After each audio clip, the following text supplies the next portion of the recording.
नमस्ते। स्वागत है आपका आपके अपने चैनल अजय एस्ट्रो मनी गुरु पर। मैं हूं आपकी होस्ट लावण्या। किसान और व्यापारी भाइयों, आज 13 दिसंबर 2025 शनिवार के दिन कमोडिटी मार्केट से एक बहुत बड़ी और स्पष्ट खबर आ रही है, जो विशेष रूप से सोयाबीन और मक्का के उत्पादकों और पूरे कृषि बाजार को गहराई से प्रभावित करेगी।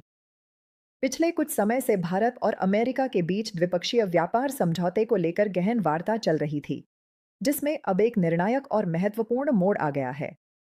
सबसे बड़ी अपडेट यह है कि भारत सरकार ने यह स्पष्ट कर दिया है कि वह अमेरिका से बड़ी मात्रा में सोयाबीन और मक्का जैसे संवेदनशील कृषि उत्पादों के आयात की अनुमति नहीं देगा। द्विपक्षीय बातचीत में भारत ने अमेरिका से ऊर्जा उत्पाद, रक्षा और विमानन उपकरण खरीदने की सहमति दी है, जिसे अमेरिकी व्यापार प्रतिनिधि जेमिसन ग्रीव ने नई दिल्ली का अब तक का सबसे अच्छा प्रस्ताव भी बताया है।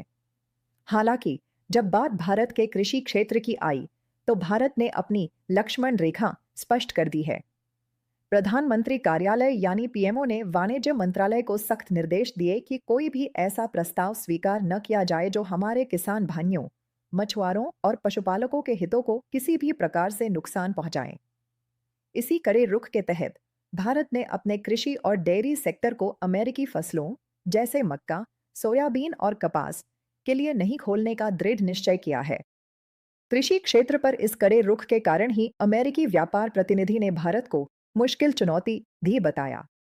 यह निर्णय हमारे देश के सोयाबीन और मक्का उत्पादकों के लिए एक बड़ी राहत है, जो घरेलू बाजार को विदेशी प्रतिस्पर्धा से बचाएगी और बाजार में स्थिरता लाएगी।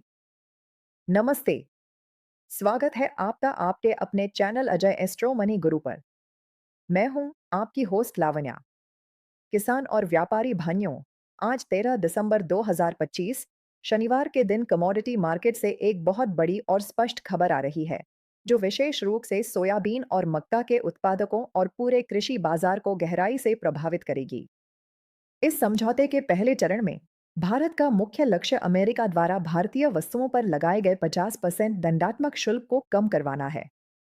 Federation of Indian export organisations (FIO) के महानिदेशक अजय सहाय जी का मानना है कि भारतीय उद्योग 15 से 20% का अतिरिक्त टैरिफ तो सहन कर सकता है, जिससे भारत को अपने एशियाई प्रतिस्पर्धियों पर बाजार में फायदा मिलेगा, क्योंकि उन्हें चीन को 30%, वियतनाम को 20% और इंडोनेशिया व फिलीपींस को 19% शुल्क देना पड़ता है। लेकिन मौजूदा 50% शुल्क की वजह से भारतीय निर्यातक बाजार से लगभग बाहर हो चुके हैं। लेटेस्ट डेटा यह बताता है कि अमेरिका को भारत का निर्यात अगस्त में शुल्क वृद्धि के बाद सितंबर में 12% और अक्टूबर में 8.6% गिर गया है। यह गिरावट स्पष्ट करती है कि इन उच्च शुल्कों का हमारे निर्यात पर कितना नकारात्मक असर पड़ा है, जबकि 2024 से 25 में अमेरिका भारत का सबसे बड़ा निर्यात गंतव्य था। वाणिज्य मंत्री पीयूष गोयल जी बार बार यह दोहरा रहे हैं कि वे समय सीमा के दबाव में बातचीत नहीं करेंगे, लेकिन निर्यातकों को पूरी उम्मीद है कि यह समझौता जल्द से जल्द हो ताकि शुल्क कम हो सके और भारतीय निर्यात को एक बार फिर से गति मिल सके। आपको यह जानकारी कैसी लगी, हमें कमेंट करके ज़रूर बताइए। वीडियो को लाइक करें और कमोडिटी मार्केट की ऐसी ही सटीक और एडवांस एनालिसिस के लिए अजय एस्ट्रो मनी गुरु चैनल को सब्सक्राइब करना न भूलें। मिलते हैं अगले वीडियो में, तब तक के लिए धन्यवाद। सोनाक्षी की रसोई में आज की स्पेशल गेस्ट है मौसमी चैटर्जी जी। ये जी नहीं, मौसमी आंटी। ओके आंटी मौसमी, तो आज आप क्या बनाएंगी? मैं क्यों बनाऊं? मैं तो गेस्ट हूँ, आप बनाओ, हम खाएंगे। एक्टिंग में तो हिट हो, अब खाना बनाओ सुपर हिट। ठाट से बनाऊंगी खाना, है ना द बेस्ट एवरीडे मसाला। आओ बनाते हैं मसालेदार छोले। हर रोज के करी में एवरीडे मसाले, शाही बिरयानी में स्वाद का जायका। पटल पोस्तो और शुष्य इलिश भापा।